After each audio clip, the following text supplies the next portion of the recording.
Magandang araw mga kaibigan.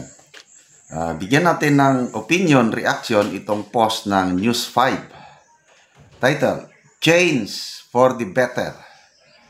Ito, pangako ng Pangulong Marcos Jr. na bago daw siya aalis, pagiging presidente sa 2028, may kabaguhan, change para sa kabutihan ng Pilipino.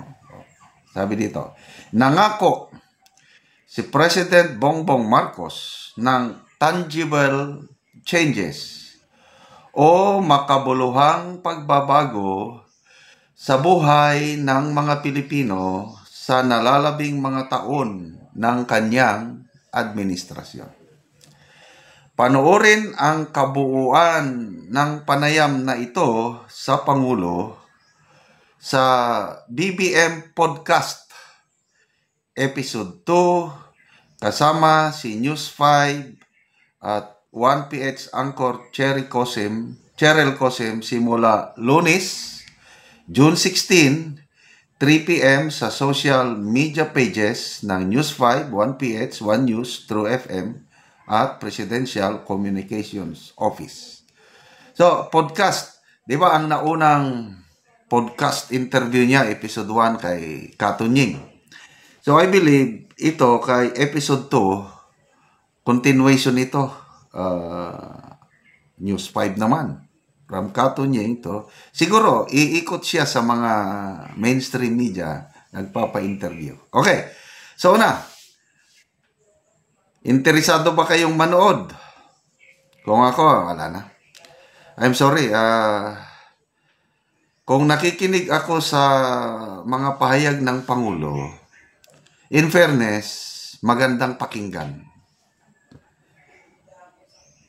Kaya lang, duda na ako kung yung mga sinasabi niya ay maisa sa katuparan. Yun na lang, yung podcast interview niya kay Katunying. Sa tingin ko lang maling-mali yung tanong na handa ka bang makipag-reconcile sa mga Duterte? Sana hindi na lang yung tinanong. Kasi ang Pangulo nalagay siya sa alanganin. Kung magsabi siyang ayoko makipag-reconcile, babatikusin siya. Sinabi niya gusto ko, may kondisyon. Pabalikin mo na si Tatay Digong. Ayaw naman niya. No, you do not set conditions. Di lalo siyang napasama. So, ang dami niyang mga sinabi doon na yung mga 20 pesos kilong bigas, matutupad daw. So, sa aking pananaw, itong mga podcast interview niyang ito, gusto niyang mapabuti yung image niya. Kailang nangyayari, lalo siyang napapasama. Kasi, yun, sinundan pa ng, I don't know, sinong nag-advise sa kanya, yung resign, mass resignation. Wala ring nangyari. Sa mass resignation, ilan lang tinanggal, tatlo lang. Ang talagang target nila, Solicitor General Guevara, yun lang ang target, plus Ched, sino pa yung isa, Dinar, yun man lang, wala na. So, kung maganda sana ang nangyari sa cabinet revamp, talagang binago, baka pwede pa. Kaya lang, same banana pa rin, same, so, I'm sorry, hindi ako manonood dito. Maghintay na lang ako sa mga reaction, mga ano. So, 3 years, mahaba-haba pa yan eh. At maganda sana kung may talagang pagbabago. Kung ako inyong tatanungin, I pray na sana mayroong magandang pagbabago. Ito yung exact word niya eh. I absolutely insist. It's an order, insist, that in 2028, when I leave this office, there are significant and tangible changes for the better in the life of each Filipino. Magandang pakinggan. Kaya lang, ano ba naman yung interview niya kay Katunying? Ano yung sabi niya? Naiinggit ako sa aking mga kaibigang CEOs. Sabi niya, isang utos nyo lang, natutupad ka agad. Ako, kailangan ko pang kausapin ang mga empleyado ko na hindi pwede yan. So, yung mga ganong pahayag ng isang Pangulo, nakakaawa. Lalo lang pinapakita niya ang kanyang kahinaan. So, maybe, ang desire niya, yes, gusto niyang makatulong. I do not question that. Kailang hanggang desire lang yun. Sincerity is not enough. You need political will. You need strong leadership to make things happen. So, magkaiba yun. Kaya nga sabi ni Senator-elect Panfilo Lacson na sana ang Pangulo i-exert niya yung pressure o influence, whatever, na sa Congress ma-stop yung mga insertion, mga yun. Pag hindi niya makontrol ang Congress, maulit na naman ang 2025 budget na ang daming insertion, wala rin mangyayari. So, kailangan ng Pangulo ng bastonero. O siya na mismo ang maging bastonero. Pag hindi siya magbago ng leadership style, I doubt it. Although, ulitin ko, maganda yung desire. Kasi dito, sinasabi niya, I can see his desire.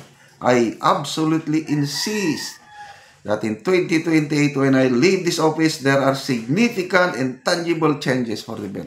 So, ibig sabihin pa, itong first 3 years niya, walang tangible. Ano sa tingin nyo? Meron bang kitang-kitang pagbabago buhay ng Pilipino for the first 3 years ng administration? I-comment niyo. Kung kayong tatanungin, WK, narinig ko na yan sa Bisaya niya, WWK. Why kausaban, why kalainan? Walang nangyari sa buhay ng mga Pilipino. Survey na lang, SWS. Kumusta ang mga bilang ng mga pobreng Pilipino? Dumarami o lumiliit? Dapat lumiliit kung may tangible changes. Kailang sa survey ng SWS, padami ng padami ang bilang ng pobreng Pilipino. Yung nagugutom, padami ng padami ang bilang ng mga nagugutom na Pilipino. Trabaho, itong latest data ng Philippine Statistics Authority, padami ng padami yung bilang ng mga tao na walay trabaho. So, wala talagang tangible changes. So, I don't know. Sana nga magkakaroon ng tangible changes. Kailang suntok sa buwan. Depende. It remains to be seen. Good luck po sa ating Pangulo. Okay, salamat mga kaibigan sa inyong pagsubaybay sa ating channel. Nakakatulong kayo ng malaki sa tribong Talandig ng Bukidnon dahil ang income natin sa channel na ito is pantulong natin sa tribo. Sa ngayon, namimigay tayo ng mga libreng yero at pako para yung mga bahay ng Talandig, sira-sira na, maayos nila, or yung mga walang bahay, yung nakikitira lang sa mga magulang, makapagpatayo sila ng sariling bahay. Panoorin nyo ang video na ito. Ano silang natagaan og sin? Og busy kayo sila kay dagan man pud sila nga natagaan og ero.